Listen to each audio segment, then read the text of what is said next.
Bulletin को स्वागत। कहीं धसुची उत्तराखंड जोशीमठ यहाकू नहीं सारा देश में चर्चा चली बेले बैठक डाकी प्रधानमंत्री कार्यालय। धर्मनगरी जोशीमठरे माटी रे गभीर फाट घर फाटिबा रास्ता धसीबा घटना पीएमओ बैठक डाक जो विचार विमर्श करा प्रधानमंत्री प्रमुख सचिव पीके मिश्र बैठक में अध्यक्षता करेंगे। जोशीमठ प्रसंग बेस बड़ होगा आशा करा जाउछि। प्रधानमंत्री कार्यालय बैठक में प्रधानमंत्री प्रमुख सचिव विपर्य परिचालना कमिटी ऑफिसर अन्य वरिष्ठ अधिकारी भी सामिल हेबे। आज प्रधानमंत्री नरेंद्र मोदी उत्तराखंड मुख्यमंत्री पुष्कर सिंह धामी फोन जोगे आलोचना करी घटना संपर्क में पूरा रिपोर्ट मागिथिले। निजे उत्तराखंड सीएम ए संपर्क में ट्वीट करी सूचना दैछंती। उत्तराखंड सीएम ट्वीट उल्लेख करथिले निजे प्रधानमंत्री जोशीमठ सहरवासी स्थिति एवं सरकार द्वारा परिचालित सुरक्षा उद्धार काम संपर्क में पचारि बुझिथिले। ए मामला रे यथासंभव सहायता केंद्र सरकार प्रदान करबा नै प्रधानमंत्री आश्वासन दैछंती।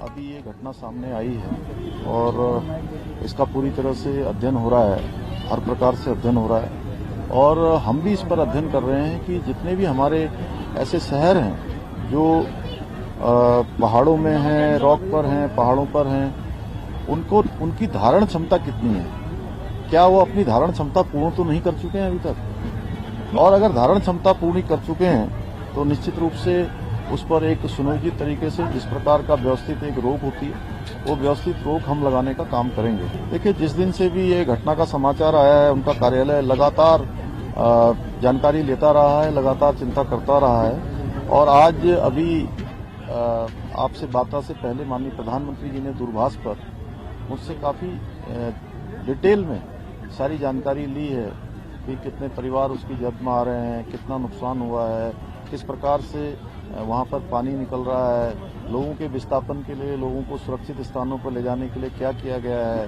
राहत शिविरों में कैसे लोग रह रहे हैं, आगे कैसे उनके पुनर्वास की व्यवस्था होनी है, उन सब पर माननीय प्रधानमंत्री जी ने बहुत विस्तार से चर्चा की है और उन्होंने जोशीमठ को बचाने के लिए हर संभव प्रयास जो भी होगा हर संभव उन्होंने आश्वासन भी दिया है, विश्वास दिया है कि हर संभव वहां पर काम होगा उस शहर को बचाने के लिए और लोगों के लिए हर संभव सहायता का उन्होंने आश्वासन दिया है कि आप डिटेल उसका।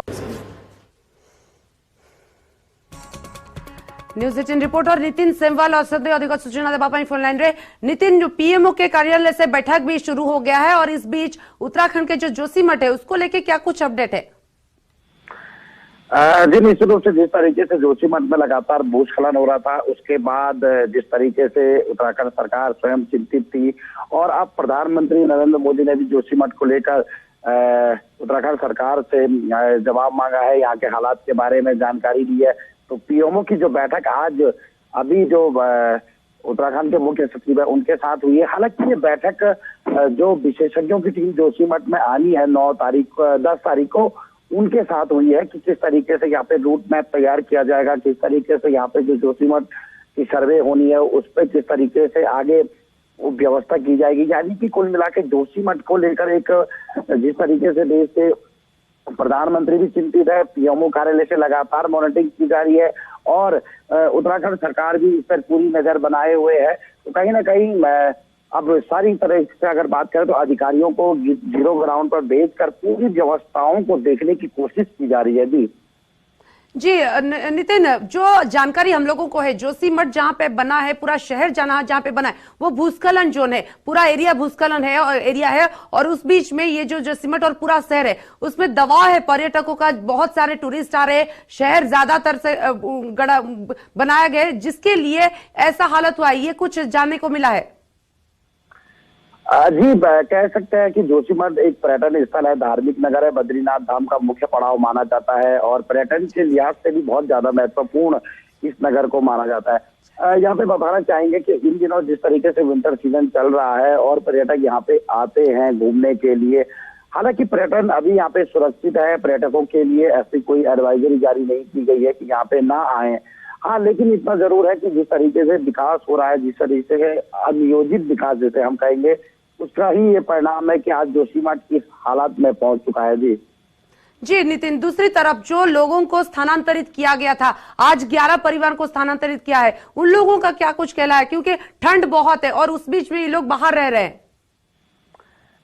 जी, अगर परिवारों के रहने की बात करें तो उनको राहत शिविरों में रखा गया है और हमारी लगातार प्रशासनिक अधिकारियों से बात हो रही है। प्रशासनिक अधिकारियों का ये कहना है कि कोई भी परिवार खंड में बाहर नहीं है, सबके लिए व्यवस्था कर दी गई है। लेकिन अब जो लोग प्रभावित हो रहे हैं उनकी संख्या धीरे धीरे बढ़ती चली जाएगी, क्योंकि जो क्रैक पड़ रहे हैं वो जोशीमठ के लगभग सभी इलाकों में पड़ रहे हैं और लगभग 30,000 के आसपास की यहाँ पे जनसंख्या है। सेना के कैंप हैं और इसके अलावा पर्यटन स्थल है। तो कहीं ना कहीं आने वाले समय में एक प्रशासन के सामने चुनौती जरूर है कि किस तरीके से इसको सुरक्षित किया जाए या विस्थापित किया जाए। जी नितिन, दूसरी तरफ अगर उस रीजन का कारण का बात किया जाए, एनटीपीसी का खनन को भी लोग दायी बोल रहे हैं, लोग कारण बोल रहे हैं। एक भी कारण है जिसके लिए जोशीमठ ऐसे गिर गया, या तो फिर जो खराब हालत हो रही है उस तरफ, उसको लेके क्या जानकारी? जी निश्चित रूप से जो स्थानीय जनता है या स्थानीय जो लोग हैं उनका तो साफ कहना है कि जोशीमठ के नीचे से जो एनटीपीसी की टनल गुजर रही है, जो 520 मेगावाट जल विद्युत परियोजना है, उसकी जो टनल गुजर रही है वो एक खतरे का कारण हो सकता है। लेकिन आप देख सकते हैं कि जिस तरीके से न्यूज 18 पर बार बार एनटीपीसी कह रही है कि हम इसके जिम्मेदार नहीं है, हमारी जो टनल है वो जोशीमठ से 1 से 1.5 किलोमीटर पीछे है और 11 किलोमीटर नीचे है। लेकिन जिस तरीके से दबाव लोगों का है, लोगों का जिस तरीके से कहना है कि कंपनी झूठ कह रही है, कंपनी ने हमको गुमराह करके जोशीमठ के अंदर से ही सुरंग खोद दी है, तो ये जांच का विषय है। और जब इस पे भूवैज्ञानिक पूरी रिपोर्ट तैयार करेंगे उसके बाद ही स्पष्ट हो पाएगा कि वो जोशीमठ में भूस्खलन का प्रमुख कारण क्या है। जी, जो विशेषज्ञ टीम पहुंचे हैं उन लोगों का जो अनुध्यान है, अभी तक क्या कुछ मिला है जानकारी, क्यों ऐसा जोशीमठ गिर रहा है? और कि जो 600 करीबन जो घर है, जो लोगों का घर है, वो भी मतलब उस बीच में भी दरार निकल गया है, तो इसका क्या कारण है, अभी तक क्या निकला है? जी, मैं आपको बताना चाहूंगा कि जोशीमठ पहले से ही एक ग्लेशियर पॉइंट के ऊपर बसा हुआ है, यानी कि एक बर्फ का बड़ा टुकड़ा गिरकर आया है, नगर की बसावट है। मिश्रा आयोग का एक गठन किया गया था 1975 के आसपास। उसमें साफ कहा गया था कि जोशीमठ को अगर सुरक्षित रखना है तो यहाँ पे जो विकास के काम है वो ज्यादा नहीं करने होंगे, परियोजनाओं को नहीं बनाया जाना चाहिए और जो मकान के जो ढांचे है वो सीमित रहने चाहिए। लेकिन भूगर्भ वैज्ञानिक अगर जो वर्तमान में सर्वे कर रहे हैं उनका भी यही मानना है कि जोशीमठ में जो 1975 की जो मिश्रा आयोग की जो रिपोर्ट थी उस पर बिल्कुल भी अमल नहीं किया गया, यानी कि 1% भी उस पर कार्य नहीं हुआ। जोशीमठ में लगातार बड़े बड़े होटल बनते चले गए, बड़े बड़े मकान बनते चले गए। एनटीपीसी जल विद्युत परियोजना का यहाँ पे कार्य शुरू किया गया। जयप्रकाश कंपनी को यहाँ पे जो कंपनी है उसको भी पावर प्रोजेक्ट बनाने की परमिशन मिल गई। और जिस तरीके से जो अन्य ऑल वेदर रोड बन रहे हैं, ये एक कारण उन्होंने बताया। इसके अलावा जो ड्रेनेज सिस्टम है, नगर के आसपास का जो पानी है, जो सीवर का पानी है, उसका कोई सही तरीके से, प्रॉपर तरीके से उसको सिस्टम वाइज नहीं जोड़ा जा रहा है। तो अगर नितिन ये जानकारी पहले से थी तो उसके बाद भी होटल क्यों बनाया गया, उसके बाद टूरिस्टों का क्यों वहां पे जाना, उसको लेके अभी क्या कुछ है जानकारी? क्योंकि पहले से ही पता था कि जोशीमठ खतरे में था।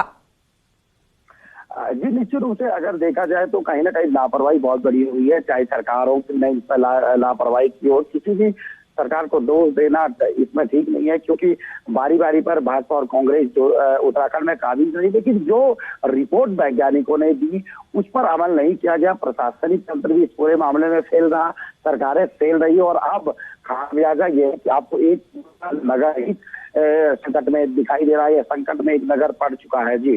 जी, और जिसके कारण ये आज स्थिति हुआ है। धन्यवाद आपकी जानकारी के लिए।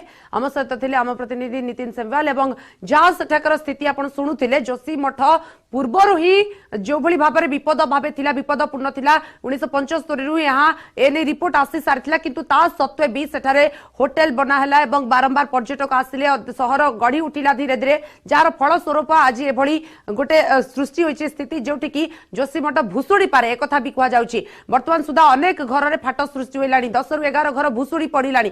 आउरी केतेबेले भी घर गुड़िक भुसुड़ी पड़िबो से नै मध्य कोनोसी मुहूर्तरे कहि हेउनी।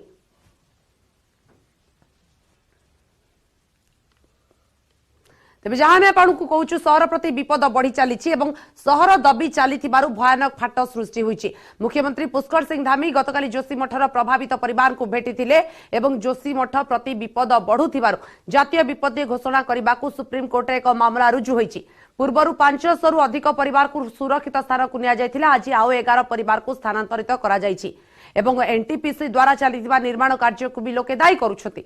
माटी तले चलता गभीर टनेल कारणरू एभली होइतिबा अनेक लोक जुक्ति बाढ़िछथि किंतु एनटीपीसी याकु अस्वीकार करिछि। सहर में प्राय 600 रु अधिक घरे विशालकाय फाट होइलानी जेकोसी मुहूर्त घर भुशुड़ी पड़ पारे। 2 दिन भितर 10 रु अधिक घर भुशुड़िलानी। लोक माने प्रबल थंडारे घर बाहर अस्थायी शिविर में रहउचंती। रास्ताघाट घर जमी रे बड़ बड़ गर्त सृष्टि होईछि।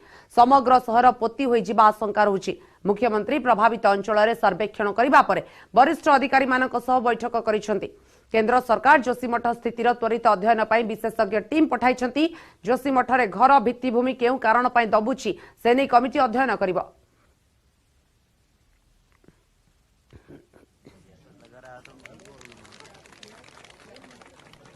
कोई कहता है कि ये हाइड्रो पावर प्रोजेक्ट के कारण है, जो सुरंग नीचे जा रही उसके ब्लास्ट के कारण है। कोई कहता है ऑल वेदर रोड बन रहा है उसके कारण है।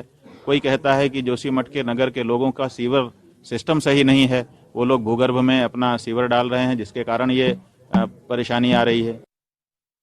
जोशीमठ में दीवारें दरक रही हैं, धरती फट रही है, मिट्टी धस रही है और ऐसे में देश का number 1 news channel news 8 India पहुंचा है मारवाड़ी ब्रिज पर। जी हां, मारवाड़ी ब्रिज सुरक्षा के लिहाज से, सामरिक लिहाज से बेहद अहम है। लेकिन इससे पहले आपको बता दें, देखिए ये जो पूरा का पूरा आप इलाका देख रहे हैं, दरअसल ये मारवाड़ी का इलाका है। मारवाड़ी के पूरे इलाके में चौतरफा अगर कुछ दिखाई दे रहा है तो सिर्फ और सिर्फ दरारें ही दरारें दिखाई दे रही हैं। लेकिन ये मारवाड़ी ब्रिज अहम क्यों है? दरअसल ये मारवाड़ी ब्रिज इसलिए अहम है क्योंकि यहां से चाइना बॉर्डर का जो डिस्टेंस है, एरियल डिस्टेंस, वो महज 6 से 7 किलोमीटर से भी कम है। लेकिन आपको बता दें, अगर इस मारवाड़ी ब्रिज पर किसी भी तरह से दरार आती है, क्योंकि दावा यही किया जा रहा है कि जो दरारें हैं वो लगातार फैलती जाएंगी, आगे बढ़ती जाएंगी और अगर बढ़ते बढ़ते यहां पहुंची तो मुश्किल बहुत बड़ी पैदा हो सकती है। और उसकी बड़ी वजह यह है कि इसी मारवाड़ी ब्रिज से सेना की जो आर्टिलरीज हैं, आर्मामेंट्स है, हैवी आर्मामेंट्स और भारी भरकम वाहन है, वो गुजरते हैं। और अगर भारी भरकम वाहन यहां से गुजरेंगे तो जाहिर तौर पर वो क्षतिग्रस्त हो सकते हैं और जो कनेक्टिविटी है सुरक्षा की, वो उस पर खतरा मंडरा सकता है। देखिए, उत्तराखंड को सामरिक लिहाज से 3 सेक्टर्स में बांटा गया है। एक माना पास, हरसिल, साथ साथ नीति पास। अगर ये ब्रिज क्षतिग्रस्त होता है तो साफ तौर पर माना पास और नीति पास पूरी तरीके से कट जाएगा। News flash